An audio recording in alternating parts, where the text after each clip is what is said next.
नमस्कार, मी डॉक्टर भायकर। आज आपण थॅलेसेमिया ह्या रक्ताच्या अनुवंशिक आजाराच्या प्रकाराबद्दल बोलणार आहोत। तर या आजाराचे मुख्यतः दोन प्रकार पडतात, एक अल्फा थॅलेसेमिया आणि बीटा थॅलेसेमिया। तर ह्या आईवडिलांकडून येणाऱ्या जनुकांमध्ये कमतरता असणे किंवा जनुके हे सदोष असणे, जनुके म्हणजे जीन्स सदोष असणे असं असल्यामुळे ह्या आजाराचे वेगवेगळे आपल्याला प्रकार पाहायला मिळतात।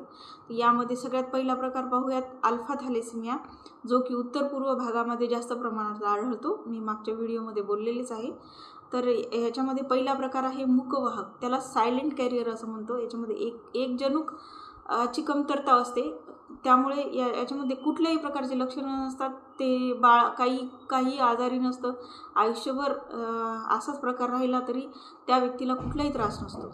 दुसरा प्रकार आहे अल्फा थॅलेसेमिया मायनर, त्यालाच आपण अल्फा थॅलेसेमिया कॅरियर असेही म्हणतो। याच्यामध्ये दोन जनुकाची कमतरता असते आणि सौम्य प्रकारची रक्ताल्पता दिसू शकते।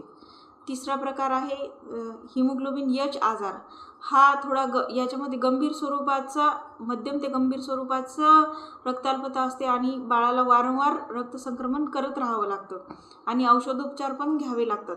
आणि चौथा प्रकार आहे, याच्यामध्ये 4 जनुकांची कमतरता असते आणि याला हायड्रोफिटरिस असं प्रकार म्हणतो आपण। यामध्ये बाळ पोटातच दगावते किंवा जन्म झाल्याबरोबर त्याचा मृत्यू होतो। तर हा सगळ्यात गंभीर प्रकार मानला जातो। याच्याशिवाय बीटा थॅलेसेमिया, याचे आपण एकूण 3 प्रकार केलेले आहेत।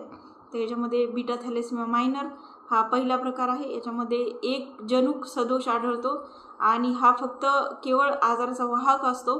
याच्यामध्ये कुठल्याही प्रकारचं रक्ताल्पता वगैरे नसते, म्हणजे रक्तसंक्रमण किंवा कुठलाही औषधोपचार घ्यायची गरज नसते। दुसरा प्रकार आहे थॅलेसेमिया इंटरमिडिया, यामध्ये मध्यम स्वरूपाचा कधी कधी रक्ताल्पता होते, त्यामुळे कधीतरी या बाळाला रक्तसंक्रमण करावं लागतं, नियमित रक्तसंक्रमणाची दुसऱ्या प्रकारात गरज नसते। तिसरा प्रकार आहे थॅलेसेमिया मेजर, यामध्ये 2 जनुके सदोष आढळतात, त्यामुळे हा गंभीर स्वरूपाचा आजार आहे आणि याच्यामध्ये बाळाला वारंवार रक्तसंक्रमण करावं लागतं, औषधोपचार वगैरे द्यावे लागतात। तर अशा प्रकारे आपण थॅलेसेमियाचे प्रकार समजून घेतलेले आहेत। यात लक्षात ठेवण्यासारखं एवढंच आहे की अल्फा थॅलेसेमियाचे 4 प्रकार आहेत आणि बीटा थॅलेसेमियाचे 3